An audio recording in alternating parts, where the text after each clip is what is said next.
তো নমস্কার বন্ধুরা। তো আজকে এটা দেখাবো, এটা একটা ইন্ডাকশন ওভেনের সার্কিট বোর্ড। তো এটা আরএমপি কোম্পানির। এটা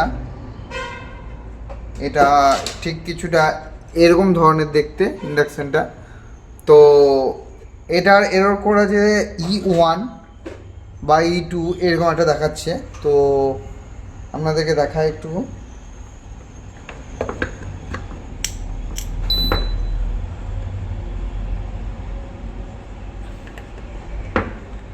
সরি, একটু পাওয়ারটা ডিস্টার্ব করছে। তো দেখুন, এখন এটাতে দেখাচ্ছে E2 এবং ব্লিঙ্ক করছে। দেখুন একটু E2।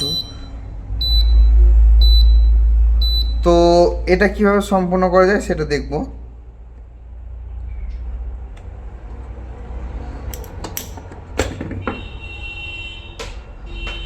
তো আমরা সর্বপ্রথম কি কাজটা করব দেখুন, এই যে এখানে দুটো ডায়োড আছে দেখুন, 4007। আপনাদেরকে একটু দেখাই জুম করে। তো এখানে যে 4007 দুটো ডায়োড আছে, তো এটার ব্যাক সাইডটা আপনাদেরকে দেখাচ্ছি।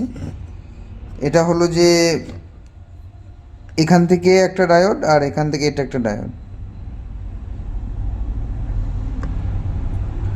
তো এই ডায়োডটা সাধারণভাবে, সরি একটু ভুল হয়ে গেছে। তো আপনাদেরকে দেখিয়ে দিচ্ছি, এখান থেকে একটা ডায়োড গেছে দেখুন, আর এখান থেকে একটা ডায়োড গেছে। তো এই ডায়োডটা কোনখান থেকে গেছে আপনাদেরকে দেখায় একটুকু। সাধারণভাবে E1 E2 প্রবলেমটা এখান থেকে দেখা দেয়। তো এখান থেকে দেখুন একটা 4007, এইখান থেকে একটা ডায়োড গেছে। আর একটা এটা হচ্ছে একটা এসি টার্মিনাল, আর এই একটা এসি, এখান থেকে একটা ফিউজ দিয়ে এই একটা এসি টার্মিনাল। তো এখান থেকে দেখুন এখানে একটা ডায়োড গেছে 4007, অর্থাৎ ডায়োড দুটো দেখিয়ে দিই আপনাদেরকে। এই ডায়োডটা ঠিক এই ডায়োডটা, এই দুটো মিডিলে, মানে এই দুটোর মিডিল সাইড হচ্ছে এই জায়গাটা। তো এখান থেকে দুটো রেজিস্টার গেছে, এই দেখুন এই দুটোর মিডিল এটা, এই জায়গাটা। তো এখান থেকে একটা রেজিস্টার গেছে, তারপর এখান থেকে রেজিস্টার যাওয়ার পর এখানে মাইক্রো কন্ট্রোলারের সাপ্লাই যায়। এটা হচ্ছে এখানে মাইক্রো কন্ট্রোলারটা লাগানো আছে প্যানেলের মধ্যে। তো এটা হচ্ছে মাইক্রো কন্ট্রোলার আইসি। তো আমরা এই দুটো রেজিস্টারকে আমরা একটুখানি চেক করে নেব।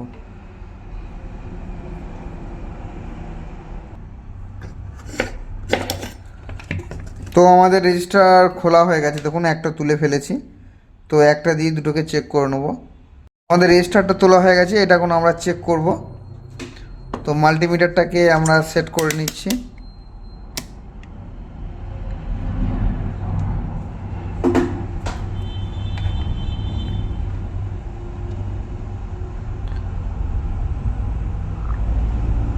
তো এটা ভ্যালু হচ্ছে 330K। তো এটা ঠিক আছে। তো এটা চেক করব। তো এটাও 330K, তো এটাও ভ্যালু ঠিক আছে। তো এবার আমরা যে কাজটা করব, তো এই যে দেখুন এটা হচ্ছে প্লাস পয়েন্ট, অর্থাৎ এইখান থেকে একটা কয়েল দিয়ে প্লাস পয়েন্ট এটা। তো এখান থেকে দেখুন একটা ট্র্যাক, যে এখানে একটা রেজিস্ট্যান্স আছে। তো এই রেজিস্ট্যান্সটা আমরা একটুখানি চেক করে নেব।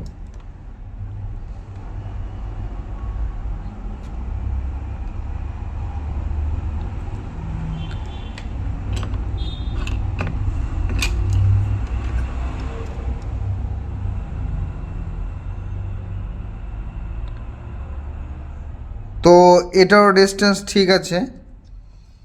তো এবার আমরা যে কাজটা করব, যেহেতু এই দু জায়গা থেকেও প্রবলেমটা সলভ যদি না হয়, তো এই যে মাইক্রো প্রসেসর আছে, তো এটাকে আমরা চেঞ্জ করব। তো মাইক্রো প্রসেসরটা চেঞ্জ করার জন্য চেঞ্জ করে নেবো আমরা। তো আমরা এই মাইক্রো কন্ট্রোলার, যে এই যে মাইক্রো যে প্রসেসর আছে, তো এটা চেঞ্জ করব। তার জন্য এই যে ব্যাক সাইড আছে, ব্যাক সাইডে একটুখানি আমরা পরিষ্কার করে নেব।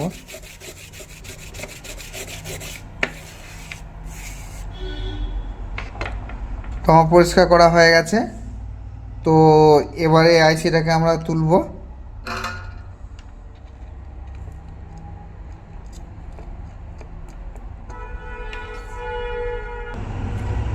তো খুব সাবধানভাবে তুলে নেবেন। তো এটা প্রথমে ডিসোল্ডার ওয়্যারের সাহায্যে আমরা আইসিটাকে তুলব। ওই দুই জায়গা থেকে দেখা যায়। তো ওই দুই জায়গাটা আমরা যেহেতু রেজিস্ট্যান্সটা চেক করলাম, তো আমাদের যেহেতু রেজিস্ট্যান্স ঠিক আছে, সে তার মানে রেজিস্ট্যান্স থাকা ঠিক সত্ত্বেও যদি এই প্রবলেমটা দেখা দেয়, তো আমরা এখন এই জন্য এই যে মাইক্রো কন্ট্রোলার যে আইসিটা আছে, তো এই প্রসেসর আইসিটা আমরা চেক করব। তো প্রসেসর আইসি এমনি বাজারে সহজে খুব একটা কিনতে পাওয়া যায় না। তো আপনারা কি করবেন, পুরাতন কোনো ইন্ডাকশন ওভেন যদি পেয়ে থাকেন, তো সেখান থেকে মাইক্রো কন্ট্রোলার প্রসেসর তো আপনারা নিয়ে রাখতে পারেন। তো আমি অনেক ইন্ডাকশন থেকে আমরা এইটা পেয়ে থাকি, তো আমরা এটাকে চেঞ্জ করে একবার দেখব। তো দেখুন আমাদের শোল্ডারটা রিমুভ কিছুটা হয়ে গেছে। তো এবার পিছন দিক থেকে হালকা একটু চাপ দিয়ে আমরা দেখব। তো দেখুন মাইক্রো প্রসেসরটা উঠে গেছে। তো এটাকে আমরা চেঞ্জ করে একটা অন্য মাইক্রো প্রসেসর লাগাবো, সেটা হলো এটা। কারণ আমার কাছে এই প্রসেসরটা আছে, তো এটা আমি চেক করে নেবো একবার জাস্ট লাগিয়ে, যে এটা প্রসেসর থেকে এই প্রবলেমটা দেখা দিচ্ছে কি না সেটা ঠিকঠাকভাবে যাচাই করার জন্য প্রসেসর অবশ্যই প্রয়োজন। তো সাধারণভাবে ওই রেজিস্টার চেঞ্জ করেও অনেক সময় ইউটিউব প্রবলেমটা ঠিক হয়ে যায়। তো যেহেতু এটা হচ্ছে না, তো আমরা এই প্রসেসরটা চেঞ্জ করে একবার দেখব।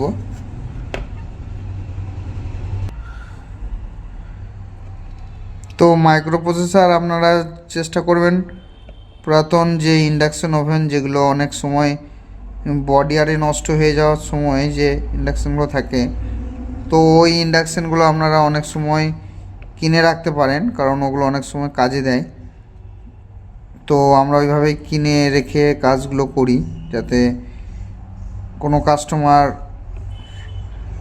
অরিজিনাল বোর্ডটা যাতে চেঞ্জ না করতে হয় সেজন্য। তো দেখুন আমার মাইক্রো কন্ট্রোলার প্রসেসরটা এখন লাগানো হয়ে গেছে। তো এটাকে একটুখানি পরিষ্কার করে নেব।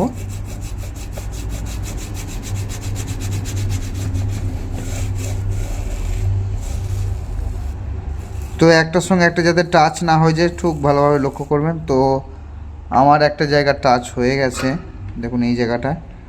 তো আমি এটা পরিষ্কার করে নিচ্ছি।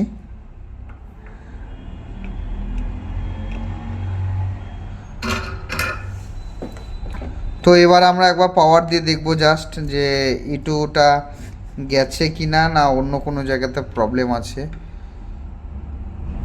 তো আমরা পাওয়ারটা দেব। আর অবশ্যই যখন কাজ করবেন সিরিজ লাইন দিয়ে চেক করবেন।